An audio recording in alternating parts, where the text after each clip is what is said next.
Assalamualaikum warahmatullahi wabarakatuh.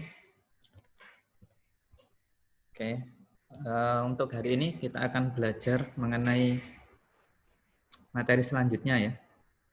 Materi yang selanjutnya ini adalah mengenai artificial intelligence atau biasa kita sebut kecerdasan buatan ya.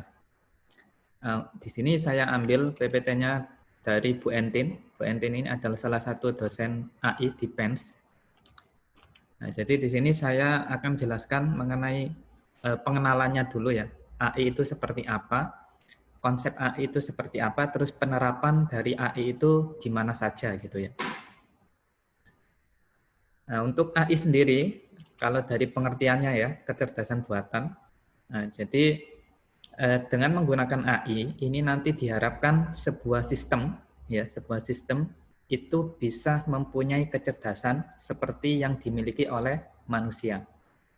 Ya, jadi nanti gimana caranya sistem itu bisa berpikir sendiri gitu ya, tanpa kita suruh, tapi dia bisa berpikir sendiri dan bisa melakukan seperti hal yang dilakukan oleh manusia.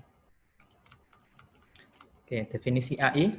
Nah, definisi AI ini adalah salah satu ilmu pada computer science ya. Jadi AI ini ilmu sendiri gitu ya, rumpun ilmu sendiri. Nah, di mana di dalam AI ini nanti yang dibahas adalah mengenai bagaimana membuat suatu komputer atau sistem itu bisa melakukan pekerjaan seperti yang bisa dilakukan oleh manusia. Ya. Jadi gimana nanti kita menanamkan kecerdasan buatan pada komputer atau sistem. Oke, ini untuk pengertian-pengertiannya ya. Jadi pertama pengertian dari Rich and Knight. Nah, jadi dia menjelaskan bahwa AI ini merupakan sebuah studi tentang bagaimana membuat komputer melakukan hal-hal yang biasa dilakukan oleh manusia dan bahkan bisa lebih baik gitu ya. Jadi konsep ini sebenarnya sudah lama ya. Jadi konsep ini sebenarnya sudah lama. Jadi sudah sejak tahun 91 konsep AI ini sudah dirumuskan oleh Rich and Knight. Ya, jadi dia berpendapat dia merumuskan sebuah ide mengenai kecerdasan buatan yang nantinya itu nanti bisa diterapkan di komputer atau sebuah sistem. Nah, dan sebuah komputer itu nanti bisa melakukan hal seperti yang dilakukan oleh manusia dan bahkan lebih baik. Gitu ya. Kemudian definisi yang kedua yaitu dari Ensiklopedia Britannica.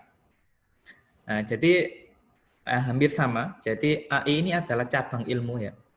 Jadi sebuah studi atau cabang ilmu yang mempresentasikan pengetahuan lebih banyak ya, lebih banyak menggunakan bentuk simbol-simbol daripada bilangan dan memproses informasi berdasarkan metode heuristik dengan berdasarkan sejumlah aturan. Ya. Jadi kalau kita tarik kesimpulan, AI ini adalah salah satu cabang ilmu tersendiri, gitu ya. Salah satu cabang ilmu tersendiri yang merumuskan atau yang menjelaskan atau yang mengimplementasikan bagaimana cara membuat komputer bisa melakukan hal-hal yang biasa dilakukan oleh manusia dan bahkan lebih baik. Oke, ada satu lagi toko yang merumuskan tentang AI ya. Jadi sebenarnya konsep AI ini sudah sejak lama ya. Karena toko-toko terdahulu itu sudah berpikiran ya gimana pekerjaan manusia ya, pekerjaan manusia yang seringkali dilakukan itu gimana caranya dia bisa dibantu atau bisa digantikan dengan sebuah komputer gitu ya. Nah, jadi kalau Alan Turing ini sudah sejak 1956 ya. Jadi dia mengusulkan atau berpendapat bahwa AI adalah bidang yang memodelkan proses-proses berpikir manusia dan mendesain mesin agar dapat menirukan kelakuan manusia. Ya. Nah, kalau ini ada filmnya juga ya, film Alan Turing ini. Dia ini Kalau tidak salah, nah ini filmnya tentang pertempuran antara Nazi dan beberapa sekutu Amerika ya. Nah, jadi Alan Turing ini dia memecahkan sandi yang digunakan oleh para tentara Nazi untuk melakukan komunikasi. Nah, jadi Alan Turing ini bisa menemukan sebuah rumus dan menemukan sebuah model dari komunikasi yang dilakukan oleh para tentara-tentara Nazi. Nah, setelah dia menemukan mesin yang bisa memodelkan bahasa-bahasa komunikasi yang dilakukan oleh para tentara Nazi, nah, akhirnya dia bisa tahu strategi yang dilakukan oleh musuh. Dan akhirnya ya sejak ini ya 56 ini dia sudah menemukan mesin itu dan akhirnya dia bisa memenangkan perang melawan para tentara Nazi. Ya, sejarah kecerdasan buatan. Nah, pada tahun 1950-an, para ilmuwan dan peneliti mulai memikirkan bagaimana caranya agar mesin dapat melakukan pekerjaannya seperti yang bisa dikerjakan oleh manusia. Nah, jadi ini tadi ya, awal mula dari AI yang diusulkan oleh Alan Turing. Nah, ini Alan Turing adalah seorang matematikawan Inggris pertama kali mengusulkan adanya tes untuk melihat bisa tidaknya sebuah mesin dikatakan cerdas. Ya, hasil tersebut kemudian dikenal dengan Turing Test, di mana si mesin tersebut menyamar seolah-olah sebagai seseorang di dalam suatu permainan yang memberikan respon terhadap serangkaian pertanyaan yang diajukan. Nah, Turing beranggapan bahwa jika mesin dapat membuat seseorang percaya bahwa dirinya mampu berkomunikasi dengan orang lain, maka dapat dikatakan bahwa mesin tersebut cerdas seperti layaknya manusia.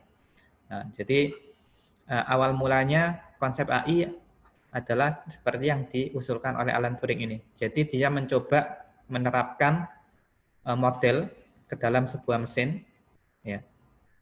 Gimana caranya mesin itu bisa seolah-olah dapat berkomunikasi dengan manusia dan memberikan respon ya. Jadi tidak hanya dia memberikan inputan, tetapi dia juga bisa merespon komunikasi seseorang. Nah, itu adalah awal mula dari konsep artificial intelligence.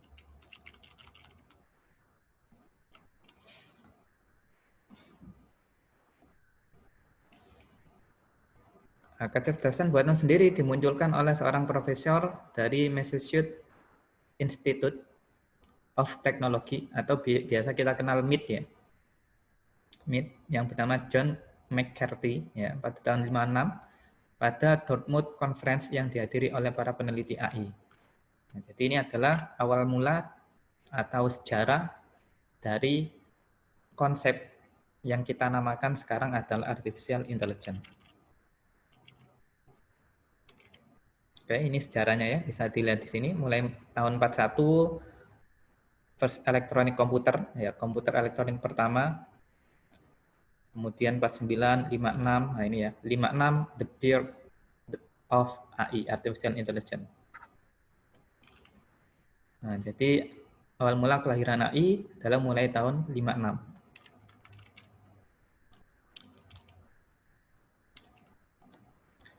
Nah, beberapa program AI yang mulai dibuat pada tahun 56 sampai 66. Nah, jadi sudah sejak dulu ya, aplikasi AI ini sudah diterapkan.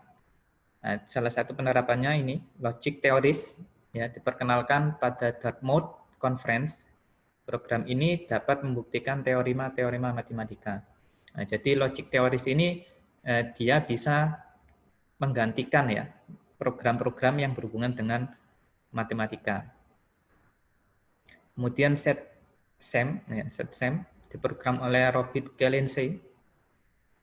Nah, program ini dapat mengetahui kalimat sederhana yang ditulis dalam bahasa Inggris dan memberikan jawaban dari fakta-fakta yang didengar dalam sebuah percakapan. Kemudian yang selanjutnya ada ELIZA. Ya, ELIZA ini dikenalkan oleh Joseph Wensenbaum. Ya, Wensenbaum. Program ini mampu melakukan terapi terhadap pasien dengan memberikan beberapa pertanyaan. Nah, ELIZA ini adalah salah satu penerapan dari sistem pakar ya. Jadi dia menggantikan, bukan menggantikan ya, dia membantu gitu ya, membantu untuk mendiagnosa ya, mendiagnosa seseorang dan memberikan beberapa anjuran terapi ya terhadap pasien dengan memberikan beberapa pertanyaan-pertanyaan. ELISA dikenalkan oleh Joseph Weizenbaum pada tahun 67. Nah, jadi ini awal mulanya kenapa kok perlu ya? Kenapa kok perlu kita membuat sebuah sistem AI? Nah, karena di sini dijelaskan perbedaan AI sama human brain, otak manusia. Nah, ini ya. Pertama yaitu permanen. Nah, kalau kita menggunakan AI, nah, maka sistem yang kita buat itu akan digunakan secara permanen. Ya. Beda seperti otak manusia. Kalau otak manusia ini karena kita punya keterbatasan ya, kita punya rasa capek gitu ya, kita bukan seorang robot, nah, makanya ketika kita bekerja 24 jam, ya, maka otak manusia ini juga akan menurun daya prosesnya gitu ya. Nah, jadi makanya dibutuhkan sebuah sistem ya untuk menggantikan kerja manusia. Untuk menggantikan kerja manusia, otak manusia, yaitu diusulkan sebuah konsep artificial intelligence. Kemudian yang kedua yaitu transferable. Ya, transferable ini bisa ditransfer. Jadi bisa di-copy pastekan gitu ya. Kalau kita membuat sebuah program AI, kita bisa share ya, kita bisa share kepintaran dari program kita ke orang lain. Nah, tetapi kalau human brain, kepintaran seseorang itu tidak bisa ditransfer, Nah, cuman bisa diajarkan gitu ya. Dan itu pun juga tergantung kapasitas seseorang itu sendiri ya. Terkadang kan ya ada seseorang yang mudah dalam menangkap materi, ada yang memang sulit dalam menangkap materi.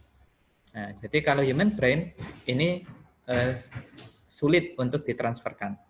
Kemudian perbedaan yang selanjutnya yaitu cost atau biaya. Nah, yang pastinya kalau kita menggunakan AI, otomatis nanti biayanya lebih murah. Kenapa kok lebih murah? Karena kita bisa membuat sistem ya yang sederhana, tapi bisa digunakan oleh banyak orang. Berbeda kalau dengan human brain. Kalau kita menggaji seorang ahli, ya itu lebih mahal daripada kita membeli komputer itu sendiri. Ya. Kemudian seorang ahli itu pun juga ada keterbatasan kan ya. Dia harus ya tidak bisa ditransfer tadi ya kecerdasannya. Nah, tetapi dengan AI maka kecerdasan yang sudah kita buat itu bisa kita produksi lebih banyak. Nah, dan pasti harganya lebih murah dibandingkan kalau kita menggaji ekspor. Kemudian konsisten, kalau AI konsisten, kalau human brain ini bisa berubah-ubah. Tergantung kondisi kesehatan juga ya, kondisi kesehatan juga. Nah, kalau AI ini lebih konsisten. Kemudian dokumentable, bisa didokumentasikan. Kalau AI ini nanti bisa didokumentasikan ya, bisa dibuat prosedurnya, penggunaannya itu seperti apa, cara implementasinya seperti apa. Nah, kemudian kalau ada error itu nanti penanganannya seperti apa. Nah, berbeda kalau otak manusia. Nah, kalau otak manusia sangat sulit untuk mendokumentasikan ya. Gimana cara mendokumentasinya juga sulit. Nah, itu perbedaan antara artificial intelligence dan human brain. Oke, kemudian persoalan yang ditangani AI. Ya, ini beberapa persoalan yang ditangani kecerdasan buatan mulai dari persepsi atau vision dan percakapan. Ya. Salah satunya yang biasa kita kenal ya, Oke Google. Nah, itu juga sudah menggunakan AI atau Cortana dan lain sebagainya. Yang pengenalan ucapan itu ya. Nah, juga ada vision. Nah, vision ini dari misal pakai CCTV atau kamera dari indera penglihatan ya. Nah, jadi bisa menggunakan alat kamera atau CCTV dan lain sebagainya. Nah, di CCTV kan juga bisa ditanamkan kecerdasan buatan ya. Nah, misal dia bisa mendeteksi wajah seseorang, dia bisa mendeteksi suhu seseorang. Nah, itu juga salah satu penerapan dari artificial intelligence. Kemudian persoalan yang lain yaitu bahasa alamiah. Pemahaman, penurunan, translasi, kemudian kontrol robot. Sekarang banyak robot-robot yang bisa berbicara dengan manusia ya. Seperti robot yang ini biasa dibuat oleh Jepang itu ya, robot yang cantik dan dia bisa berbicara dengan manusia. Kemudian yang banyak diterapkan juga yaitu di game. Nah, game ini juga banyak yang menerapkan sistem AI. Gimana cara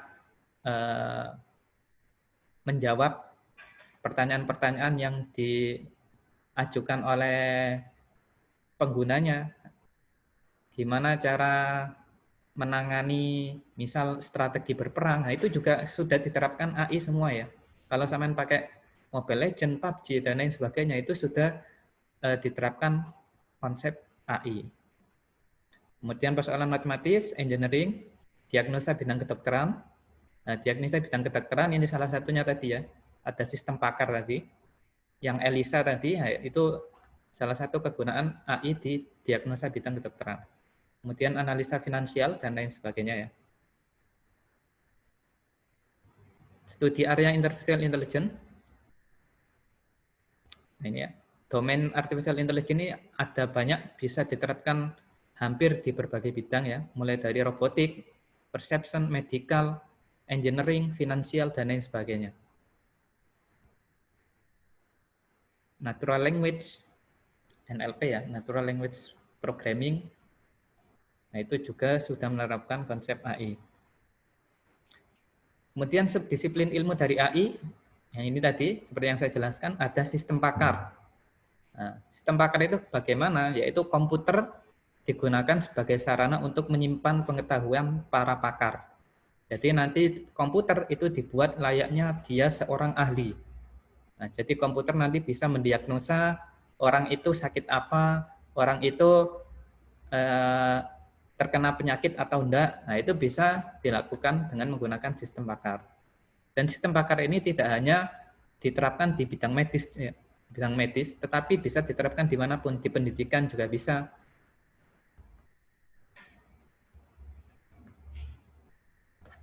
Di militer juga bisa. Ya, jadi penerapan AI ini sudah sangat luas ya, mulai dari sistem pakar, kemudian disiplin ilmu yang lain untuk AI ya. Jadi AI ini adalah cabang ilmu, kemudian di dalam AI itu nanti ada dibagi lagi subdisiplin ilmu, mulai dari sistem pakar, kemudian NLP, Natural Language Processing, gimana cara memproses bahasa manusia gitu ya. Ketika sampean berbicara, nah itu nanti gimana komputer bisa mengerti bahasanya sampean, bahasa yang kalian gunakan. Nah itu ada proses NLP, Natural Language Processing, yaitu untuk memahami bahasa-bahasa yang dilakukan oleh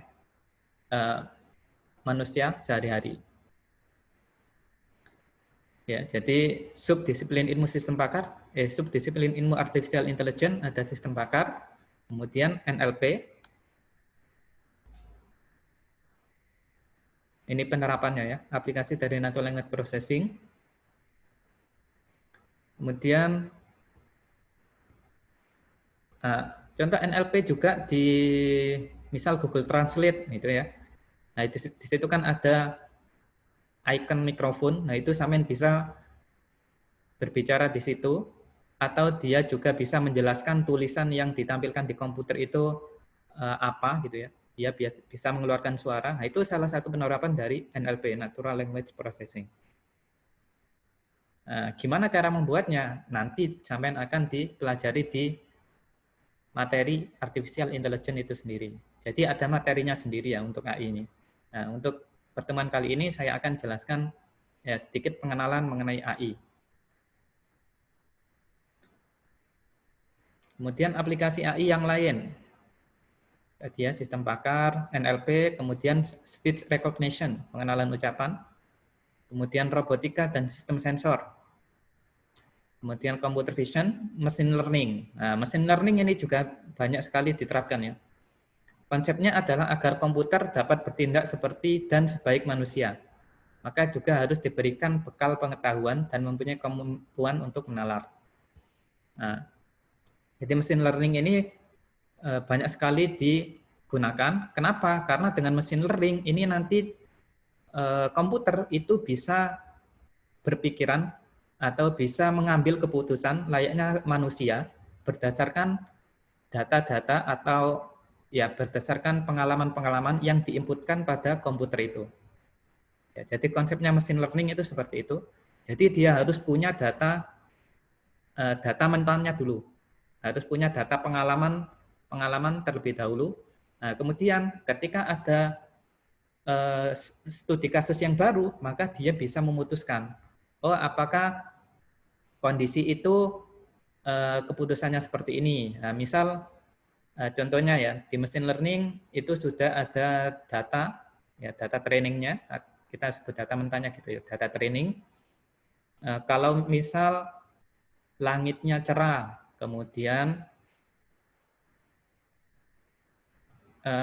awan mendung tidak kelihatan, kemudian matahari bersinar terang. Nah, itu nanti kan berarti dia bisa mengambil keputusan bahwa saya akan pergi ke mall, misal seperti itu ya.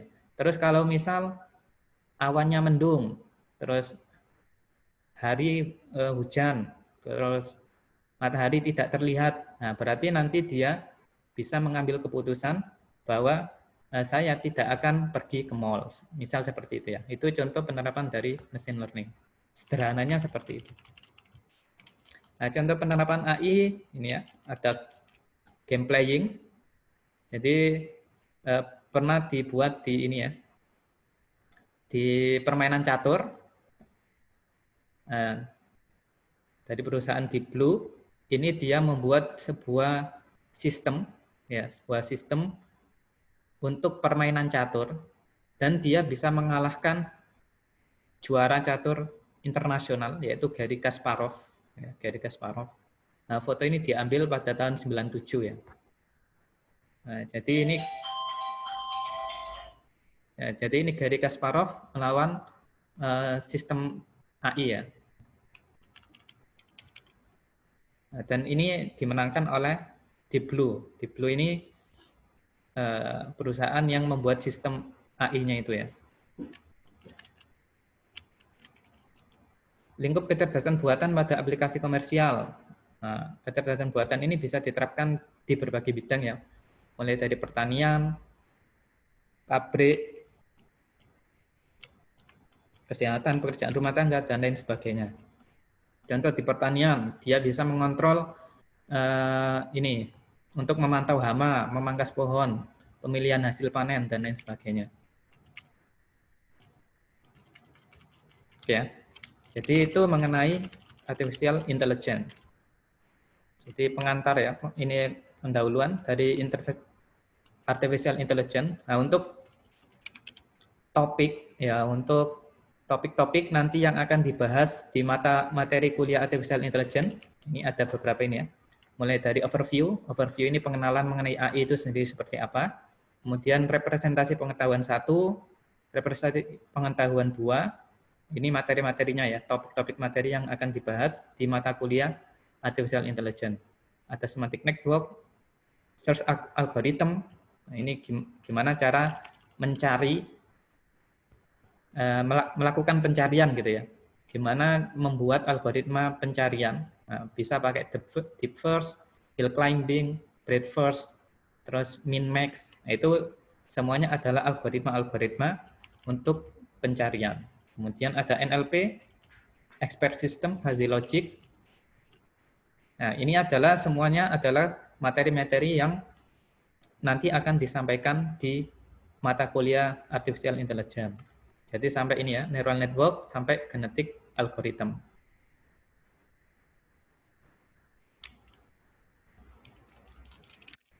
Oke, jadi itu untuk pendahuluan mengenai materi artificial intelligence. Kemudian untuk tugasnya ya, untuk tugasnya nanti silakan sampean buat